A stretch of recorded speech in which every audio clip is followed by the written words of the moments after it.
Halo, assalamualaikum. Selamat pagi anak-anak. Bagaimana kabarnya hari ini?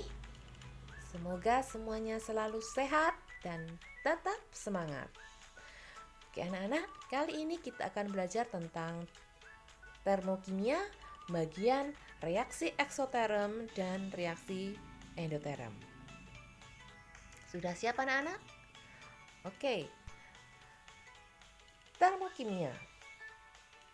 Termokimia ini merupakan salah satu cabang ilmu kimia yang mempelajari perubahan energi atau kalor suatu zat yang menyertai suatu reaksi. Dalam termokimia, kita harus mengenal dulu yang namanya istilah sistem dan lingkungan. Apa itu sistem? Sistem adalah segala sesuatu yang menjadi pusat perhatian atau yang kita amati. Sedangkan lingkungan adalah segala sesuatu yang ada di luar sistem. Jika digambarkan, dapat diperhatikan seperti ini. Nah, bagian yang hijau ini adalah yang disebut sebagai sistem. Jadi, yang kita amati itu adalah sistem. Kemudian yang ada di luarnya itu adalah lingkungan. Di lingkungan itu adalah segala sesuatu yang ada di luarnya sistem. Sistem ini dibedakan menjadi 3 macam. Kita perhatikan contoh gambar berikut ini. Gambar yang pertama itu adalah air panas yang diletakkan di dalam gelas terbuka. Dari sini kita bisa lihat bahwa uap air itu bisa keluar dari gelas tersebut. Kemudian nih, misalkan kita tuangi air dari atas. Apakah air tersebut bisa masuk ke dalam gelas? Ya, betul. Jadi, jika kita tuangi air, maka air bisa masuk ke dalam gelas. Kemudian yang kedua, misalkan pada gelas pertama ini kita pegang bagian luarnya. Apakah kita bisa merasakan panasnya? Tentunya kalian pernah kan meletakkan air panas di dalam gelas? Contohnya membuat kopi kan dengan air panas. Kemudian kita pegang gelasnya, apakah kita bisa merasakan panasnya? Ya, betul sekali. Kita bisa merasakan panasnya. Jadi, pada gambar yang pertama ini dapat dikatakan bahwa terjadi pertukaran materi. Pertukaran materi ini airnya bisa keluar, bisa masuk. Kemudian bisa juga terjadi pertukaran energi kalor di sini.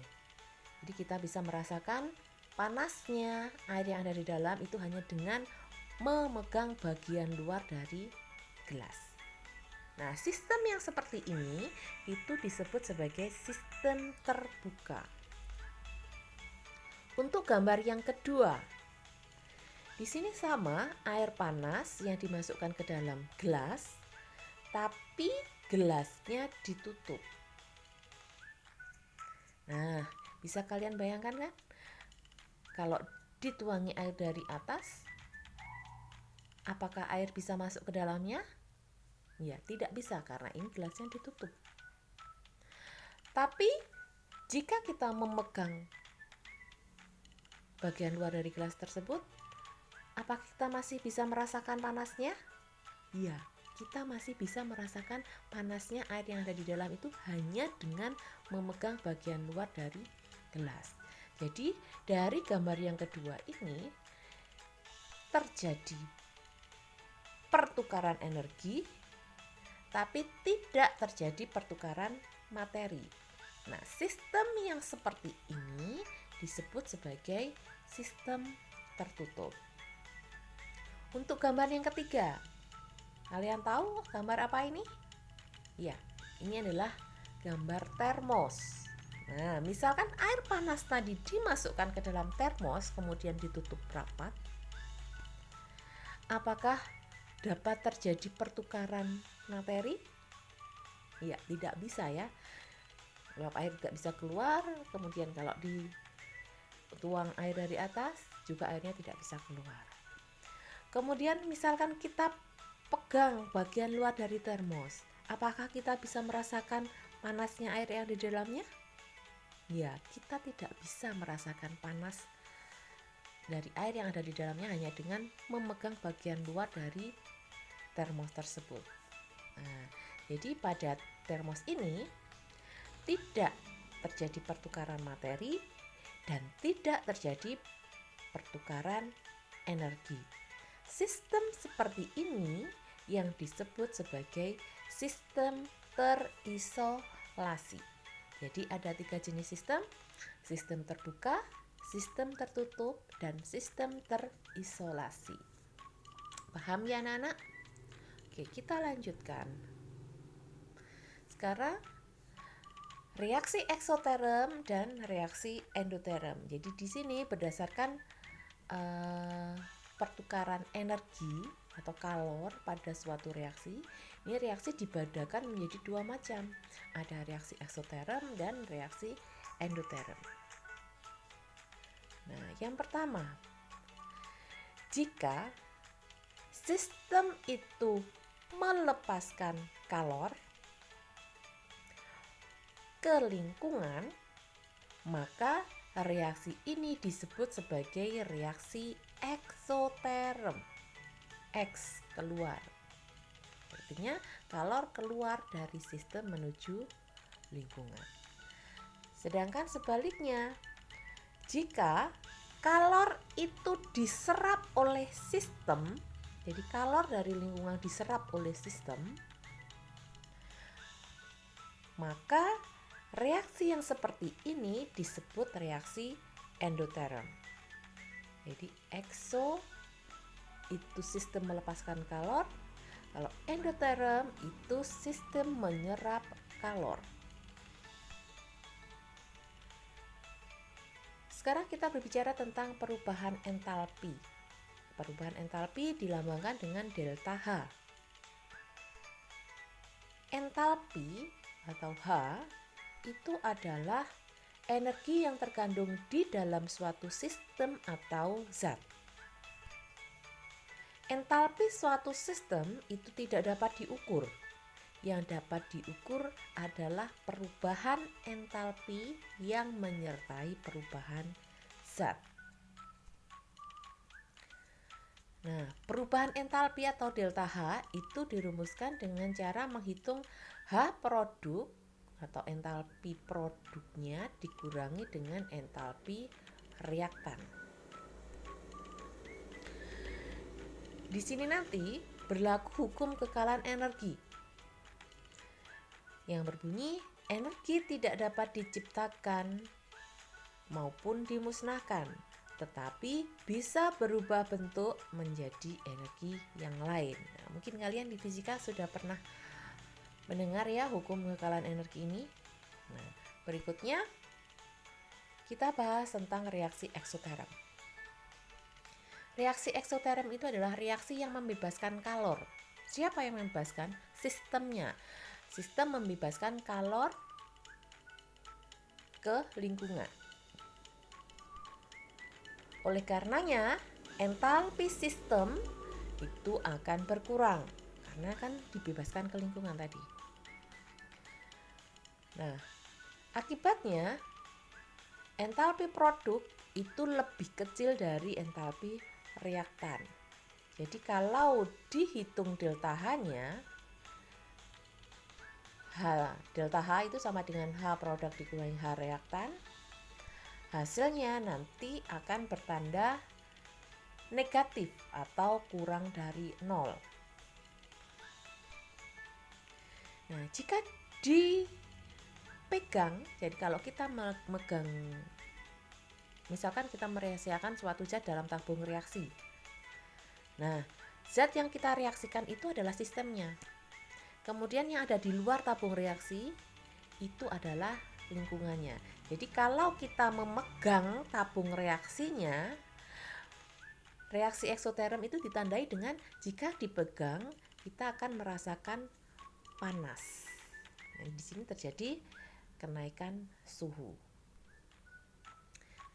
Jika digambarkan dengan diagram tingkat energi seperti ini gambarnya, jadi entalpi reaktan ada di atas, kemudian entalpi produknya kan lebih kecil dari entalpi reaktan, jadi ada di bawah. Reaksi itu selalu berasal dari reaktan menuju produk, sehingga arah tanda panahnya ke bawah. Ini reaksi eksoterm, sehingga delta H-nya itu adalah berharga negatif atau kurang dari 0 karena H produk lebih kecil dari H reaktan. Contohnya pembakaran kayu. Jadi kalau kita membakar kayu di sekitarnya, kita bisa merasakan panasnya. Kemudian contohnya lagi, batu gamping yang dimasukkan ke dalam air. Itu kalau kita pegang tabung reaksinya, itu nanti pasti akan terasa hangat. Nah, ini contoh reaksi eksoterm. Kemudian reaksi endoterm. Reaksi endoterm itu adalah reaksi yang menyerap kalor. Karena menyerap kalor dari lingkungan, maka entalpi sistem akan bertambah, sehingga H produk lebih besar dari H reaktan. Akibatnya kalau dihitung delta H-nya, maka delta H-nya akan berharga positif atau lebih besar dari 0.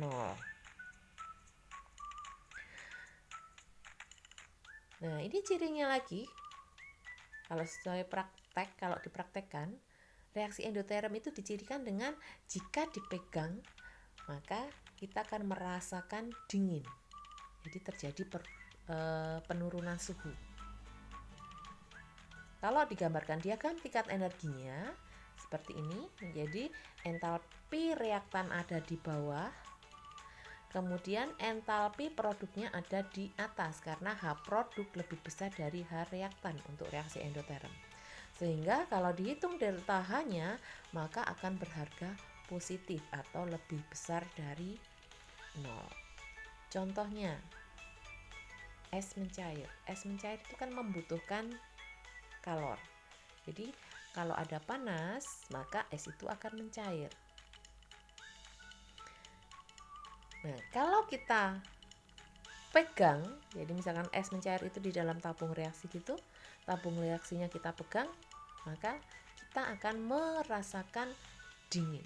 Kenapa kita merasakan dingin? Karena sebenarnya tangan kita ini kan mengeluarkan kalor. Nah, kalor dari tangan kita ini bisa diserap oleh es yang ada di dalam sehingga dia bisa mencair. Nah, ini adalah contoh reaksi endoterm. Bagaimana? Apakah sudah paham bedanya reaksi eksoterm dan endoterm? Reaksi eksoterm itu adalah reaksi yang melepaskan kalor. Siapa yang melepaskan kalor? Sistem. Jadi arah pertukaran kalornya itu dari sistem ke lingkungan. Sedangkan reaksi endoterm adalah reaksi yang menyerap kalor. Jadi arah pertukaran kalornya dari lingkungan menuju sistem. Kalau reaksi eksoterm itu kita pegang akan terasa panas. Di sini terjadi kenaikan suhu, sedangkan reaksi endoterm jika kita pegang terasa dingin. Nah, ini ada contoh data hasil pengamatan. Yang pertama adalah percobaan aquades atau air biasa yang ditambahkan dengan padatan NaOH. Di sini pada pengamatan suhu awal yang dimaksud di sini adalah aquades sebelum ditambah dengan larutan NaOH, dengan padatan NaOH. Jadi suhu awal aquades itu adalah 29 derajat Celcius. Kemudian setelah ditambah dengan padatan NaOH, suhunya diperoleh 61 derajat Celcius. Nah, terjadi kenaikan suhu kan? Jadi misalkan kita pegang pasti terasa panas, ya betul. Kemudian di sini pengamatan lainnya adalah tabung reaksi terasa panas. Untuk data yang kedua, BaOH 2 kali titik ini ya, titik 8H2O, jadi ini adalah air kristal plus NH4Cl. Nah, pengamatan suhunya, jadi sebelum kedua zat ini direaksikan, ini suhu awalnya adalah 28 derajat Celcius. Tapi setelah kedua zat ini dicampur, diperoleh suhu akhirnya adalah 23 derajat Celcius. Nah, di sini terjadi penurunan suhu ya. Kemudian pengamatan lainnya, tercium bau menyengat saat tabung dibuka. Artinya apa? Dari reaksi ini dihasilkan gas yang baunya menyengat tadi. Kemudian pengamatan yang lain yang kedua adalah tabung reaksi terasa dingin. Percobaan yang ketiga di sini adalah Aquades ditambah asam sitrat. Pengamatan suhu awal Aquades itu adalah 31 derajat Celcius. Kemudian suhu setelah keduanya dicampurkan itu adalah 26 derajat Celcius. Nah, terjadi penurunan suhu ya. Pengamatan lainnya adalah tabung reaksi terasa dingin. Itu yang ketiga. Kemudian yang keempat, larutan HCl yang ditambah dengan pita Mg. Pengamatan suhu awal dari larutan HCl itu adalah 30 derajat Celcius. Kemudian setelah pita Mg dimasukkan dalam larutan HCl, suhu akhirnya adalah 33 derajat Celcius. Di sini dapat kita lihat bahwa terjadi kenaikan suhu. Pengamatan lainnya, terbentuk gelembung gas, berarti reaksi tersebut menghasilkan gas. Kemudian tabung reaksi terasa panas. Nah, itu adalah contoh data hasil pengamatan. Nah, dari contoh data hasil pengamatan ini, coba kalian jawab pertanyaan berikut ini. 1. Gejala apa yang menunjukkan telah terjadi reaksi pada percobaan 1 sampai 4? Nah, pada materi sebelumnya kita sudah pernah membahas bahwa ciri-ciri terjadinya reaksi kimia. Yang pertama, terbentuknya gas. Yang kedua, terjadi perubahan suhu. Yang ketiga, terjadi perubahan warna. Yang keempat, terbentuk endapan. Jadi, ini adalah ciri-ciri yang menyertai perubahan kimia. Apakah harus semuanya terjadi? Tidak. Satu saja ada ciri-ciri tersebut berarti reaksi tersebut merupakan sudah terjadi reaksi kimia. Pertanyaan yang kedua, percobaan manakah yang merupakan reaksi eksoterm? Kalian ingat eksoterm tadi bagaimana? Reaksi yang melepaskan kalor, suhunya turun, kalau dipegang terasa panas. Nah, jadi dari percobaan 1 sampai 4 tadi, mana yang termasuk reaksi eksoterm dan percobaan manakah yang merupakan reaksi endoterm? Gampang bukan? Nah, silakan dikerjakan. Semoga bermanfaat. Terima kasih. Wassalamualaikum warahmatullahi wabarakatuh. Tetap semangat ya anak-anak. Bye-bye.